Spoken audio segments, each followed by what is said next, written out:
That simple coin in your pocket has a secret history of conquest. We think of ancient money as a tool for trade, but its real purpose was far more sinister. It was one of the earliest and most effective weapons of psychological warfare ever devised. Rulers did not just mint currency to make commerce easier. They created it to control minds, to implant their authority directly into the daily lives of every single person. This journey will show you how the symbols on metal, the myths woven around value, and the very system of money itself were engineered to command obedience. You will discover that money's true power was never just buying goods, but purchasing human allegiance. How did a stamped piece of metal become more powerful than an army? And why does the ghost of this ancient strategy still live inside our modern banks and wallets? A personal promise sealed with a handshake held the ancient world together. You would trade your grain for my pottery because we knew each other, because our families had a history. This system of barter was a web of human connection, a delicate balance of favors owed and trust earned. But for a growing empire, this was a problem. A king ruling from a distant capital had no place in that handshake. His authority ended where personal relationships began. So they engineered a solution, a tool that could slice through those ancient bonds of community. The invention of coinage was not about creating wealth, it was about redirecting loyalty. Imagine a local chieftain whose power came from his ability to provide for his people. Then a foreign king arrives and pays his soldiers with strange, stamped metal discs. Suddenly, those soldiers are not loyal to the chieftain who feeds them, but to the faraway ruler who provides the currency to buy that food. The state had inserted itself as the middleman in every transaction. By creating a universal token of value, they made themselves the universal source of value. Accepting that coin was a silent act of submission. You were acknowledging that the face stamped on the metal, the authority you might never see in person, had the ultimate power to define what your labor, your crops, your very life was worth. This was the genesis of control, the moment abstract power became a tangible object you could hold in your hand. But how did these early rulers make people believe that a lump of metal was actually valuable? The answer lies in a brilliant and terrifying fusion of money and myth. That stamped image was the masterstroke. It took the abstract idea of a king's power and hammered it into a physical object you could not avoid. Every time a farmer bought a loaf of bread, he did not just exchange goods, he exchanged a tiny portrait of his ruler. The king's face, or the symbol of his god, became part of the most mundane moments of life. This was propaganda made personal, a miniature billboard that circulated hand to hand, marketplace to home. The stamp was far more than a mark of authenticity. It was a psychological anchor. Holding that coin, you were holding a promise, but it was not your neighbor's promise, it was the sovereign's. The value of the metal in your palm existed because the authority depicted on it said so. This created a direct, subconscious link in people's minds. Stability and safety became associated with the ruler on the coin. To challenge that ruler was not merely a political act, it felt like a threat to the very foundation of your economic survival. The coin stamp was perhaps the first viral meme, a simple, repeatable image engineered for one purpose: mass psychological compliance. But this strategy had a crucial weakness. What happened when people lost faith in the face on the coin? The crucial weakness of faith was solved not with promises, but with a brand. The first true answer came from a kingdom famed for its rivers of gold, ancient Lydia. Around 600 BCE, Lydian kings did something revolutionary. they took lumps of a natural gold and silver alloy called electrum and stamped them with the image of a roaring lion. This was not merely a convenient new way to buy and sell. It was the birth of corporate branding applied to the soul of a nation. The lion stamp was a guarantee. It told everyone, near and far, that this lump of metal contained a precise amount of precious material. It was a seal of quality from the king himself. But the real genius was in its psychological reach. While earlier coins might have circulated locally, the Lydian lion was engineered for export. Lydia sat at the crossroads of empires, a land bridge between East and West. By creating a currency that was trusted, recognizable, and desirable, they turned their kingdom into an economic hub. Merchants from Greece and Persia would not just accept the lion coins, they would seek them out. To do business in the region, you needed Lydian money. This created a new form of power, one that did not always require a sword. Neighboring towns and territories became psychologically bound to Lydia's economic sphere. Their prosperity became dependent on the stability of the Lydian king and the continued acceptance of his currency. Challenging Lydia meant risking your own economic survival. The lion was more than a symbol of strength, it was a weapon of economic dominance. It roared a simple, terrifying message: your wealth exists because we say it does. This precedent would echo for centuries, showing every ambitious ruler that the mint was as vital as the military camp. That roaring lion was a declaration of earthly power, but the next evolution was far more insidious. Rulers realized they could fuse the cold weight of metal with the terrifying authority of the gods. A coin was not just a promise from a king, it was a decree from the heavens. By stamping currency with the faces of deities or scenes from mythology, rulers performed a kind of alchemy. They transformed a simple tool of trade into a sacred object, making the entire economic system feel like a divine mandate. The value of the coin was no longer just backed by the king's treasury, it was blessed by cosmic forces. This created an unbreakable psychological chain. To question the value of the coin was not merely to disagree with a politician, it was to challenge the gods themselves.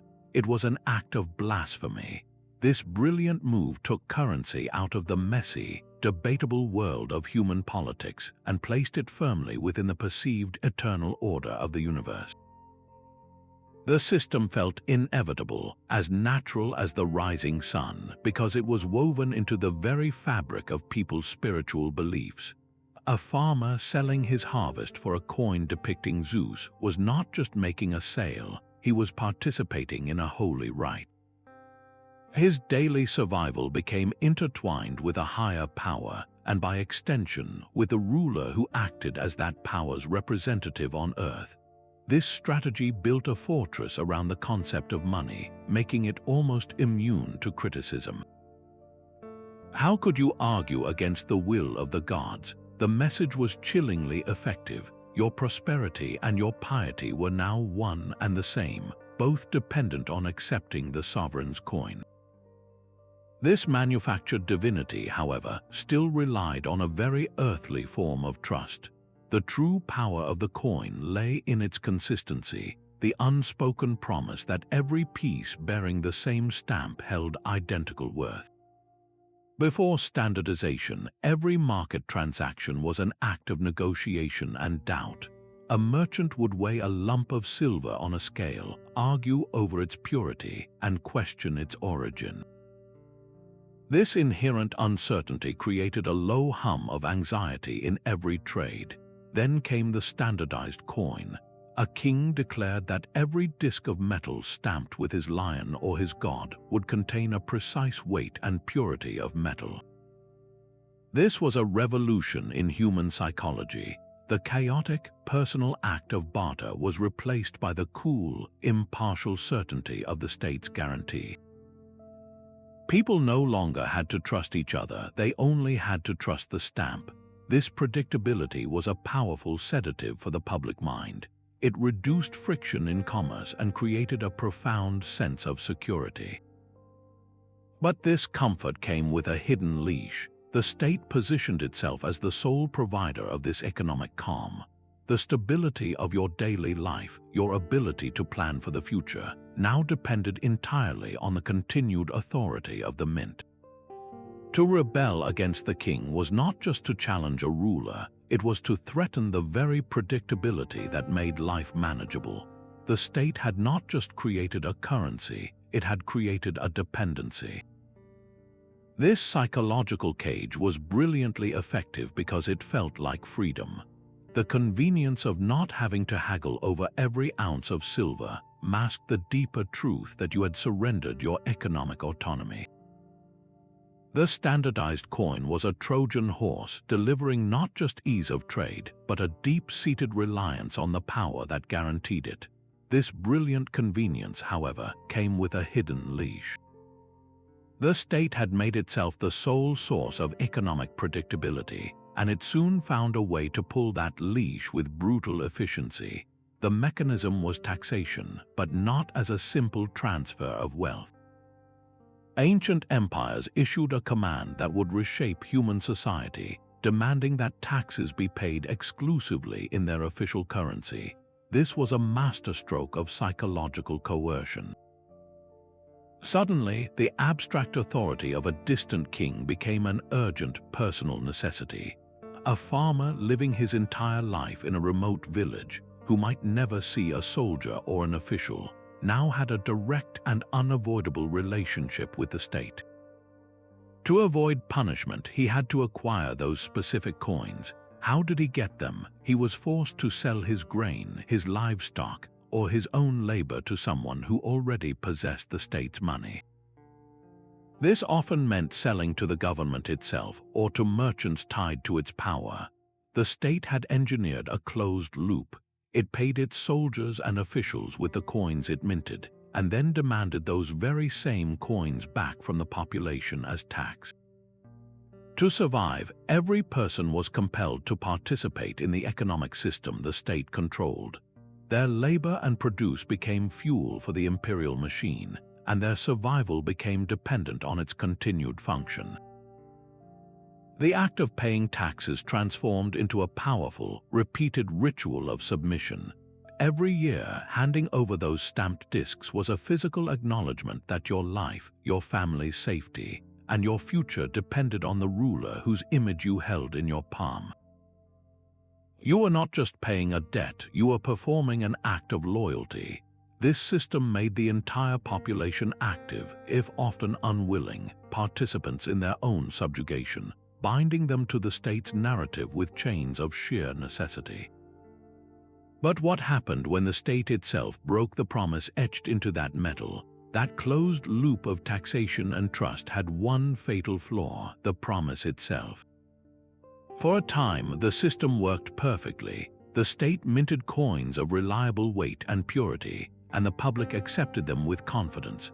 But then a king would face a crisis, a costly war or an extravagant building project, and the treasury would run low.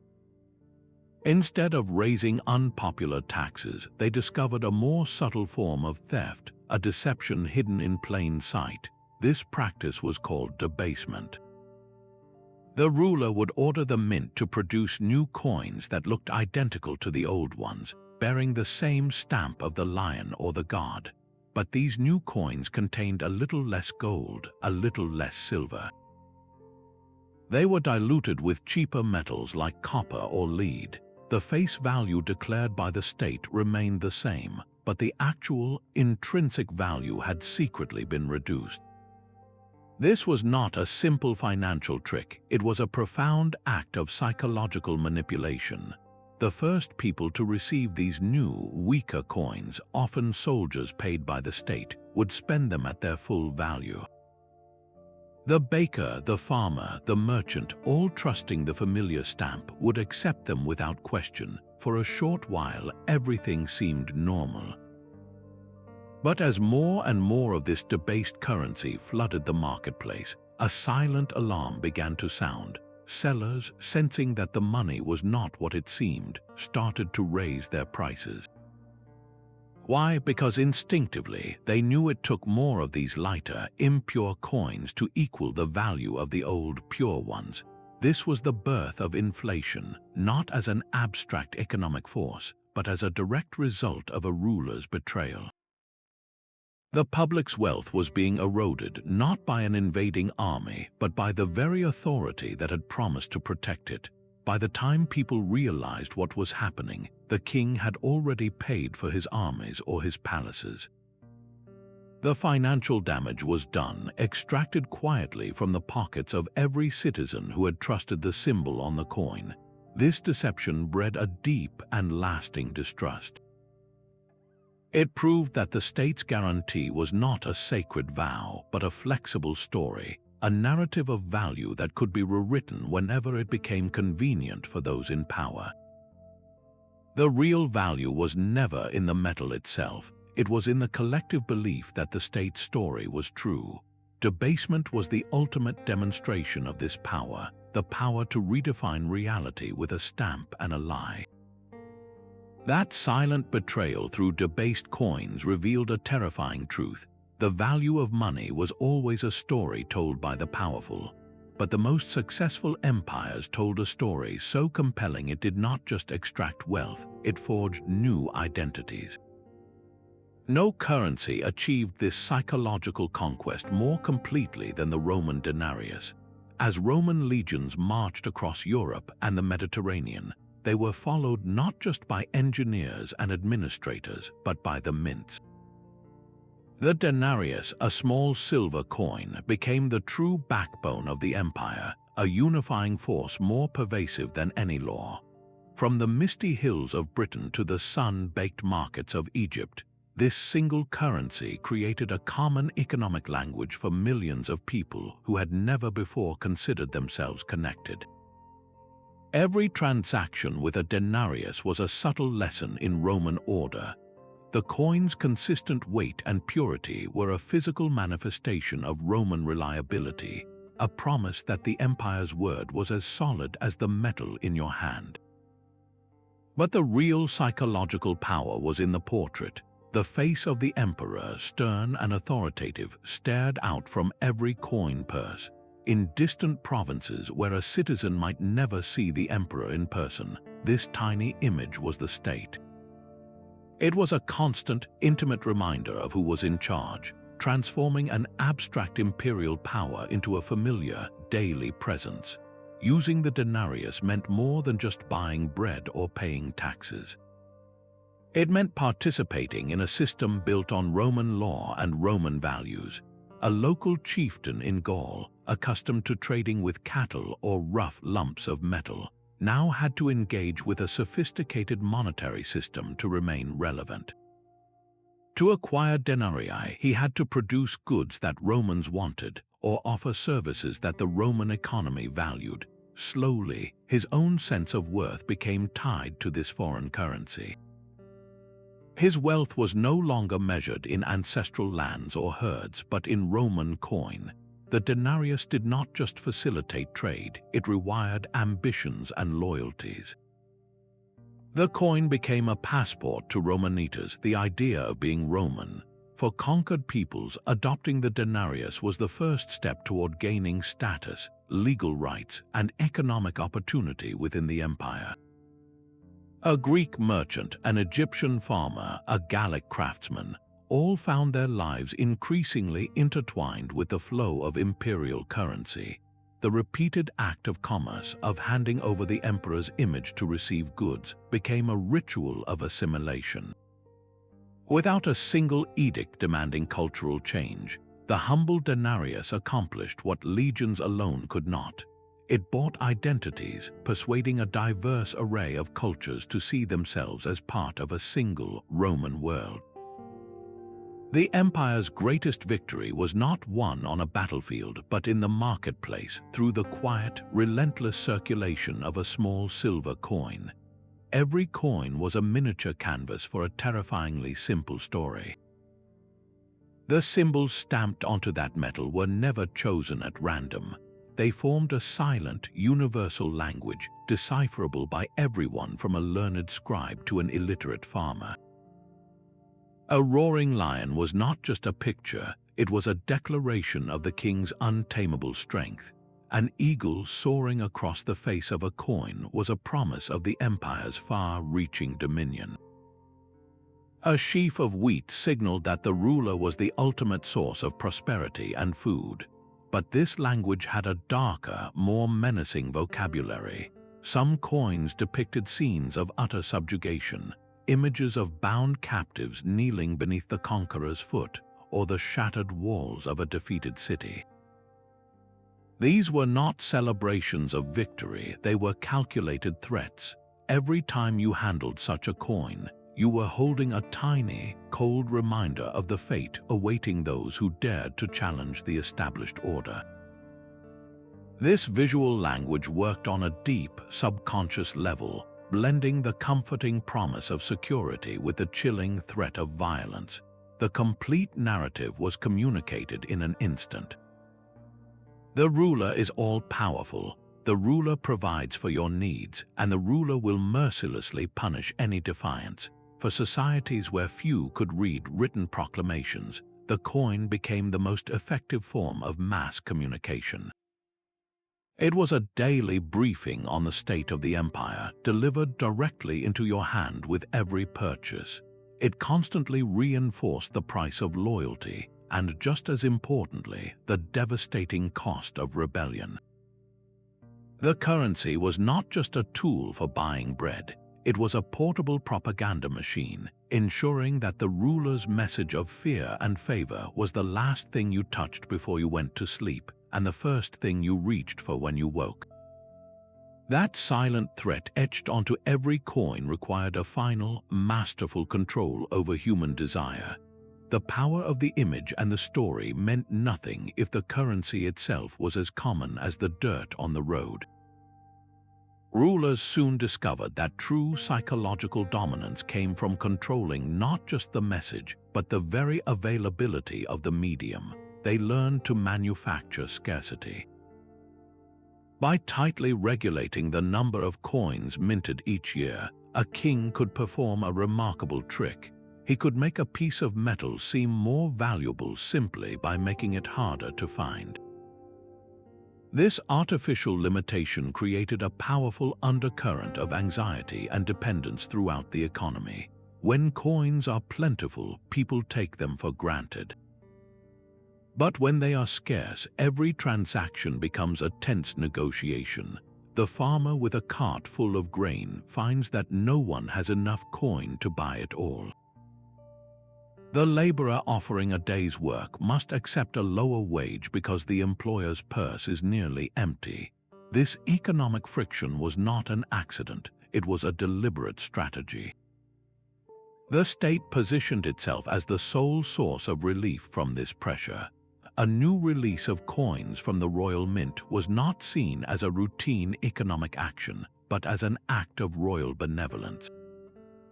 The ruler was not just a guarantor of value, he was a provider of the very lifeblood of commerce.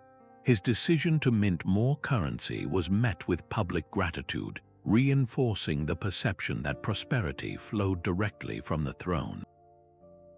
This psychological lever ensured the population remained in a state of supplication. Their ability to trade, to save, to plan for the future, all hinged on the whims of a distant mint. To challenge the king was to risk the flow of this essential resource. The state had created a system where the people's deepest economic fears were calmed only by the very power that controlled the supply. It was a perfect circle of control, transforming the desperate need for a simple tool of exchange into unwavering political loyalty. That gleaming gold coin felt heavy and real in your hand, a solid piece of wealth. But its true power was an illusion, a psychological trick performed on an entire civilization. The great deception of early currency was making people believe that value was an intrinsic property of the metal itself, like its weight or its shine. In reality, value was always a fragile social agreement, a collective story given force by the threat of royal power. A lump of gold was just a soft, yellow metal until a king stamped his face on it and declared it the measure of all things. This cognitive disconnect between what something is and what we agree it represents was the core weapon. Currency took the abstract, terrifying concept of trust in a distant, unseen authority and hammered it into a tangible object you could hold and trade. It made faith feel solid.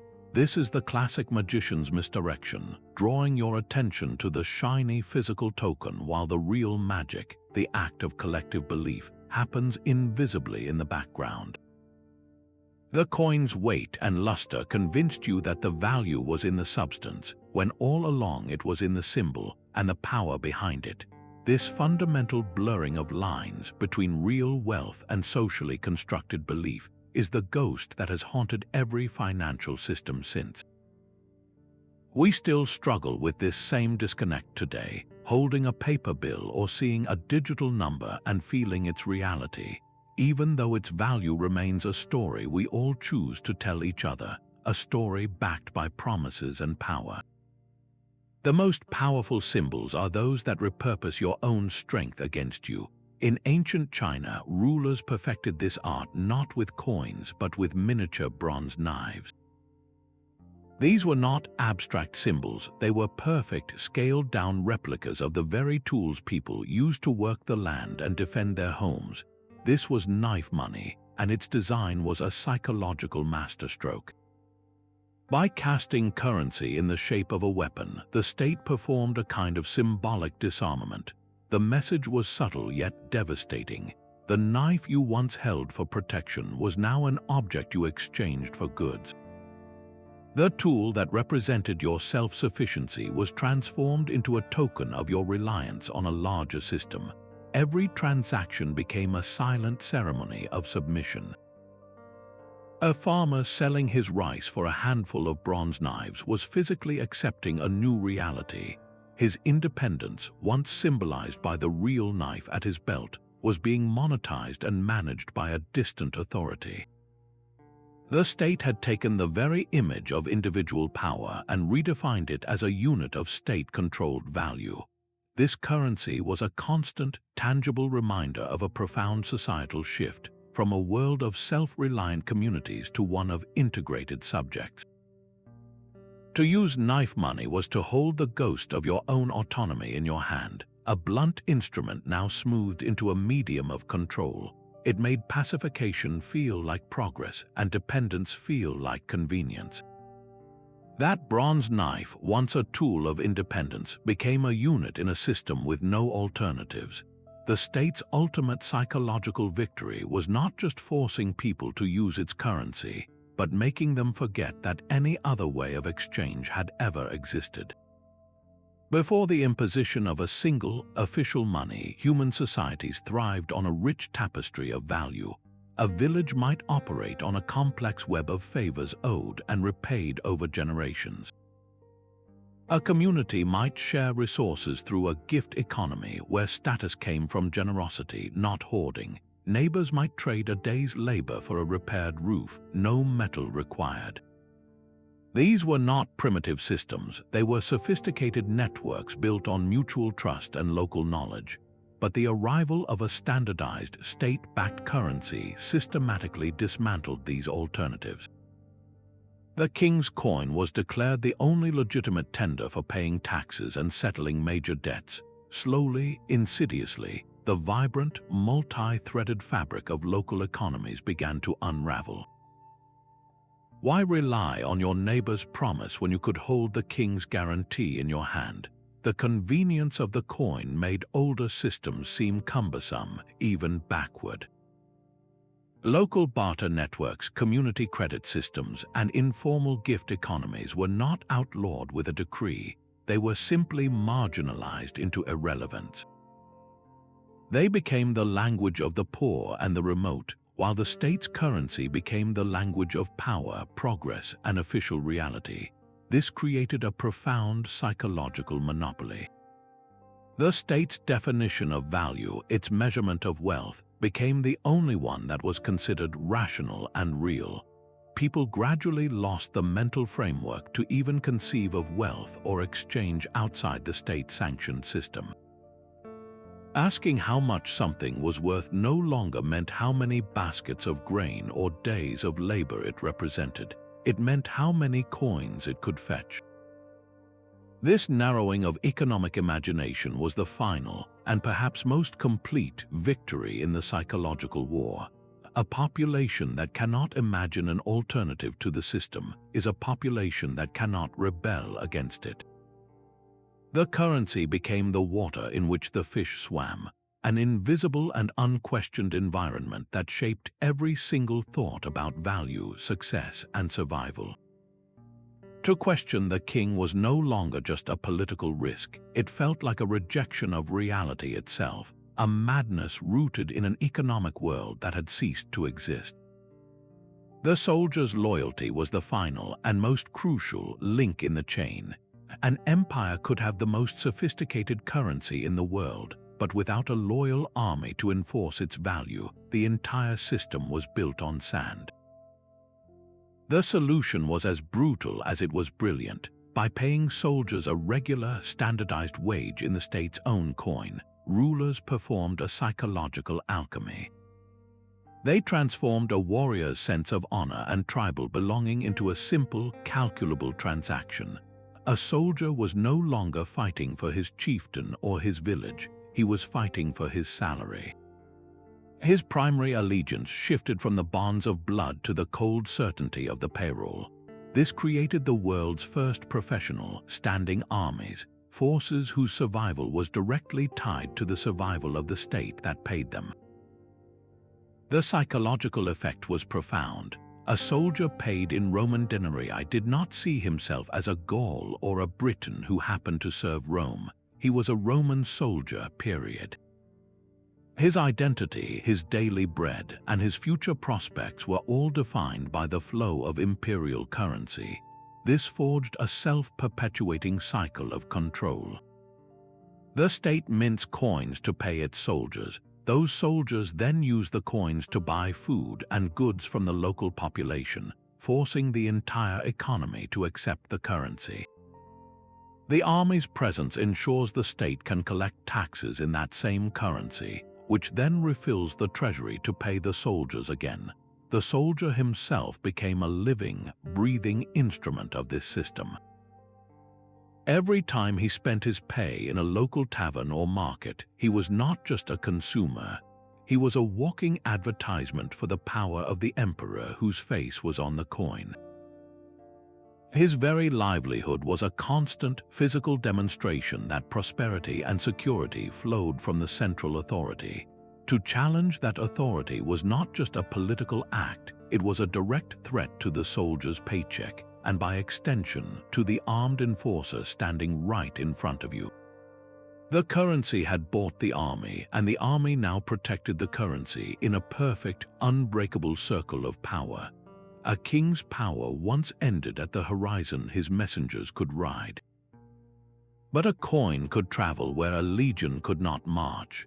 This portability transformed currency into the ultimate tool for projecting influence, a soft invasion carried in a merchant's pouch. Unlike a herd of cattle or a storehouse of grain, a handful of stamped metal was lightweight, durable, and universally recognizable. A trader leaving the capital for a distant, barely governed frontier did not just carry goods. He carried the king's authority embedded in every disc. In a remote village where the ruler's name was just a rumor, the arrival of his coin was a tangible introduction to a new world order. The local chieftain might still hold sway, but now his people had a choice. They could trade their local goods for this portable, state-backed wealth, a form of value that connected them to a vast economic network. This was not a conquest by the sword, but a seduction by silver. The state's economic system arrived first, creating a dependency on its currency long before its laws were enforced. People in these frontier zones began to measure their wealth and conduct their business according to the standards set by a distant mint. their local economy, once self-contained, was slowly rewired to plug into the imperial machine. The coin was the Trojan horse that made the walls of isolation crumble from within. By the time the tax collector finally appeared on the dirt road, the people were already psychologically prepared. They were already using his money, thinking in its terms, and relying on the system it represented. The real conquest had already happened, not on the battlefield, but in the marketplace, one small transaction at a time. This brutal punishment for counterfeiting reveals the deepest fear of every ruler. Forging a coin was not seen as simple theft, but as an attack on the very soul of the state. The penalty was almost always death, a sentence so severe it seems disproportionate to the crime. Why execute a man for making a fake coin? Because he was not just a criminal, he was a rival sovereign. Every act of counterfeiting was a direct challenge to the king's exclusive right to define reality. It was high treason against the economic order. By making the punishment so extreme, the state performed a dark piece of psychological theater. It elevated the currency from a mere tool of trade to a sacred object, something so fundamental to the cosmic order that tampering with it demanded the ultimate price. This public brutality was designed to shock the population into a state of unquestioning belief. The message was clear and terrifying. Trust in our coins, because the alternative is not just poverty, it is annihilation. This fear became the bedrock of the currency's legitimacy. People were not just accepting the coin's value based on its metal content, they were accepting it because doubting it felt too dangerous. The state used the specter of the executioner's axe to make its economic story feel like an unchangeable law of nature. This strategy transformed trust from a voluntary feeling into a mandatory act of survival, ensuring that the ruler's narrative of value remained the only one that could be spoken aloud. The Athenian owl did not roar like the Lydian lion. Its power was quieter, more insidious, built not on fear but on an unshakable reputation for quality. In the bustling markets of the ancient world, one currency stood above all others, the silver tetradrachm of Athens, instantly recognizable by the solemn owl stamped upon it. This was not the currency of a tyrant but of a democracy, and its psychological impact was profound. While other rulers used coins to threaten, Athens used its owl to attract. The bird was the sacred animal of Athena, the goddess of wisdom, a direct link to the city's growing fame as a center of philosophy, art, and law. Holding an Athenian owl was not just holding silver, it was holding a piece of that prestige. The coin's consistent, high purity was legendary. Merchants from Egypt to the Black Sea knew that an Athenian tetradrachm contained precisely the same amount of fine silver as the last one they had seen. This reliability became Athens's greatest psychological weapon. It created a global brand built on trust. Other city-states and kingdoms voluntarily adopted the owl coin for their own major transactions, not because Athens forced them to, but because they wanted to. They trusted the Athenian brand more than they trusted their own local currency. This granted Athens a form of influence that armies could not buy, what we would now call soft power. Every time a Phoenician merchant preferred an owl coin to a Persian daric, he was casting a silent vote of confidence in the Athenian system. The city's economic strength became inseparable from its cultural allure. The message was clear: stability, wisdom, and prosperity were all products that Athens could guarantee. This was psychological warfare through excellence, a campaign of attraction that made submission feel like an upgrade. The owl's silent gaze promised not subjugation, but inclusion in a sophisticated, reliable world order. The simple act of buying a loaf of bread became a ceremony of allegiance. You would stand in the marketplace, a coin in your palm. your thumb would instinctively rub across the raised image of the emperor, feeling the outline of his profile, a habitual check for authenticity. You would weigh it briefly in your hand, trusting its heft because the state had promised a standard. Then you would pass it to the baker, who would perform the same silent inspection before handing over your food. This was not just commerce, it was a tiny, daily ritual performed by millions, a synchronized act that constantly reinforced the state's narrative. Each transaction was a vote of confidence, a collective agreement that the symbol on the metal held real power. Over time, this repetition forged a deep, subconscious pathway in the public mind. The authority of the state was no longer an abstract idea debated in faraway forums. It was a tangible force that governed the most basic acts of survival. Needing to eat meant needing to interact with the system. This constant, low-level reinforcement made the power structure feel as natural and unchangeable as the sunrise. People began to govern their own economic behavior according to the state's rules, not out of fear of a soldier's spear, but out of the ingrained habit of using the king's coin. The real genius was making control feel like convenience. The state's ultimate victory was not in forcing obedience, but in making it the most effortless, automatic choice in every single day. That silent, daily ritual of rubbing the emperor's face on a coin never truly ended. We simply swapped metal for paper and then for digital numbers on a screen. The psychological principles forged in ancient mints are the very bedrock of our modern financial world. Today's money, what economists call fiat currency, is the ultimate expression of this ancient power.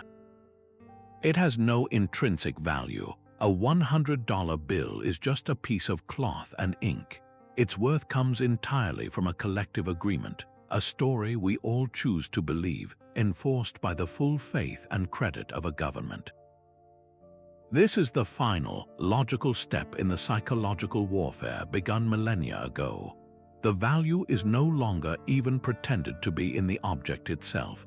It exists solely in the trust we place in the authority that issues it.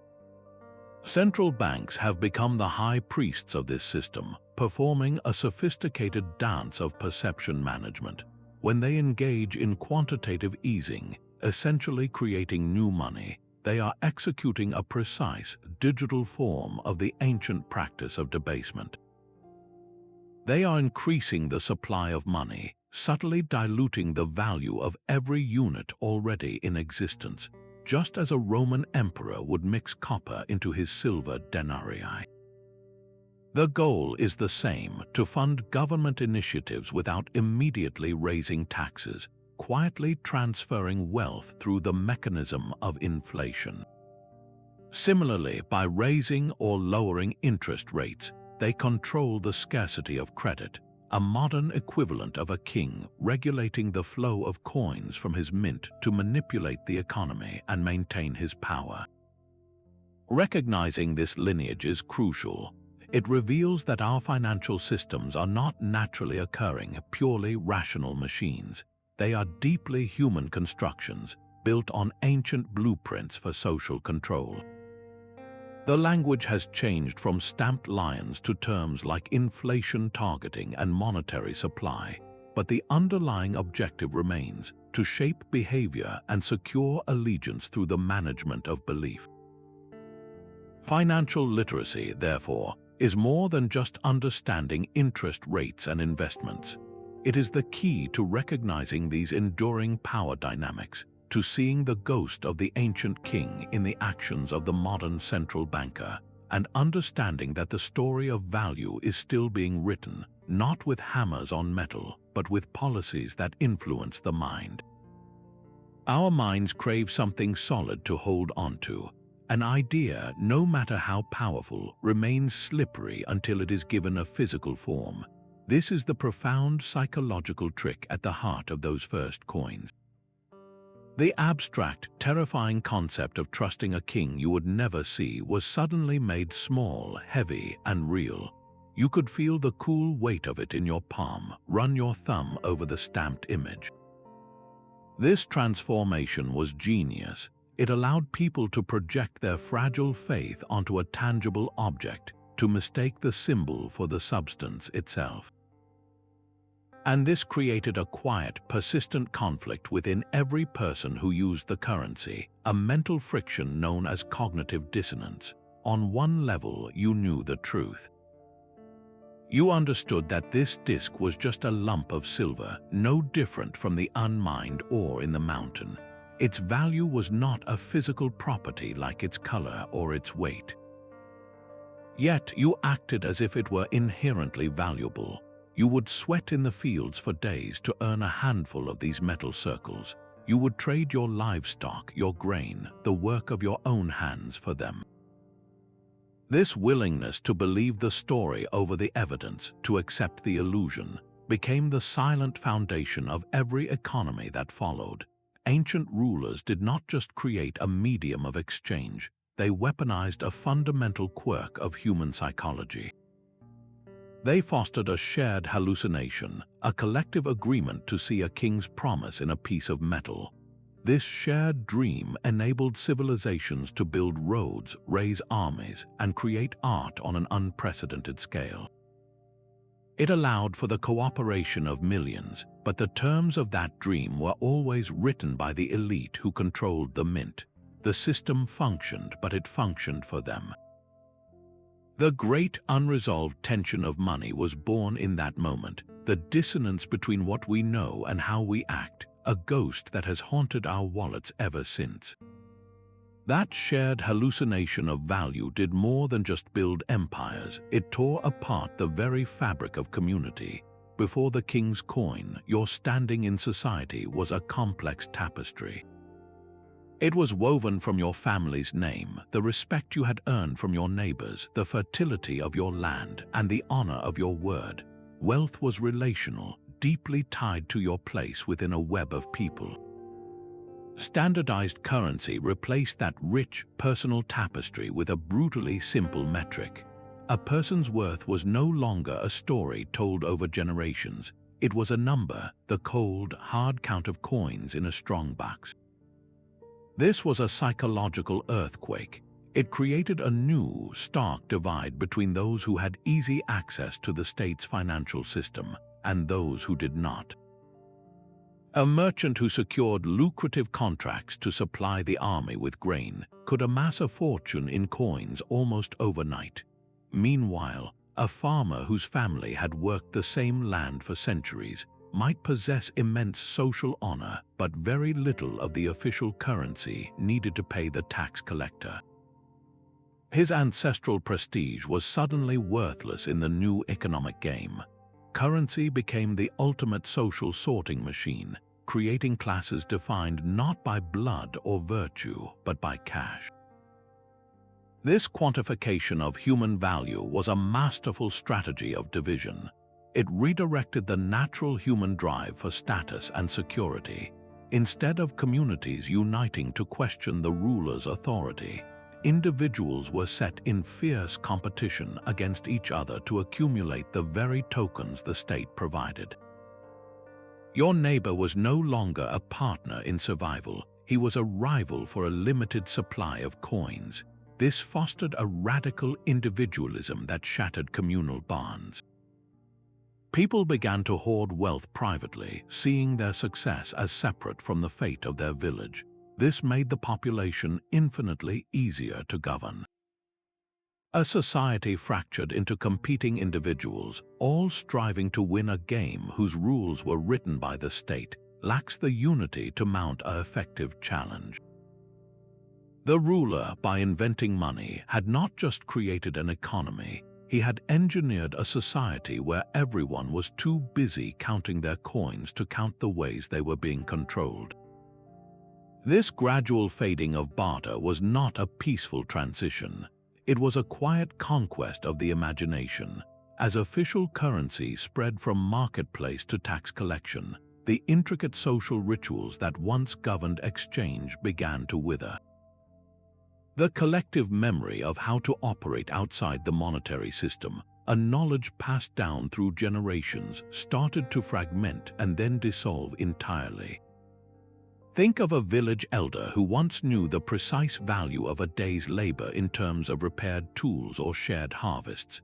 His grandson, growing up in a world where every price was quoted in coins, would lack that entire mental framework.